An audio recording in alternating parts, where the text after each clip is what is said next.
Back now, as we mentioned, with a warning for parents about a dangerous, even deadly eating disorder usually associated with teenage girls. But as you're about to see, anorexia does not discriminate. Our report tonight from our chief medical editor, Dr. Nancy Snyderman.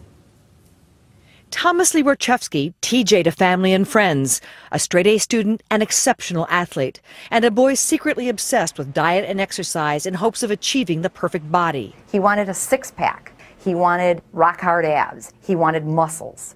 That's how it all started. It was anorexia nervosa, a life-threatening eating disorder. For 8 years, TJ starved himself and exercised compulsively.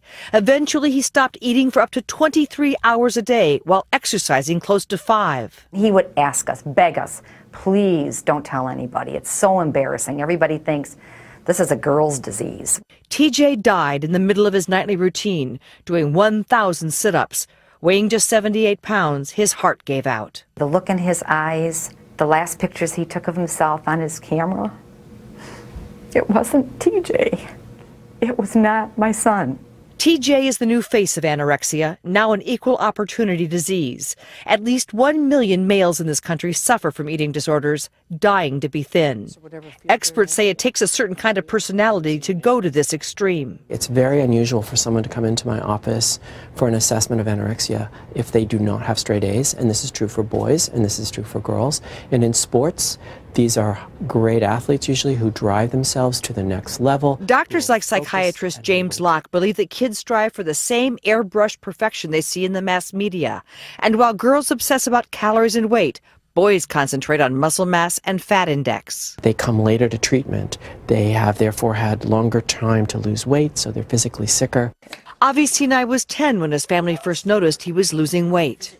His family knew he was in trouble when, in a matter of weeks, Avi went from being a picky eater to having a psychosomatic illness. He couldn't swallow solid food. I felt I was up against death and watching my child potentially die on me.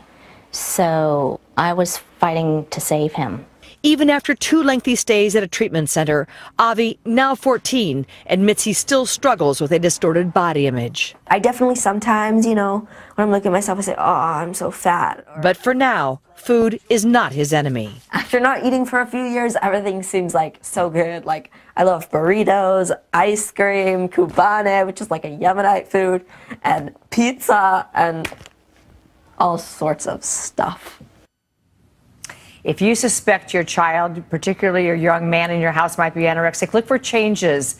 Looking for changes like isolation. Does your child hiding food, eating alone, getting excessively picky about food, and then watch for how he or she dresses. Boys will many times layer their clothes and wear hoodies. It really requires a lot of suspicion because as a parent, you can't do this yourself.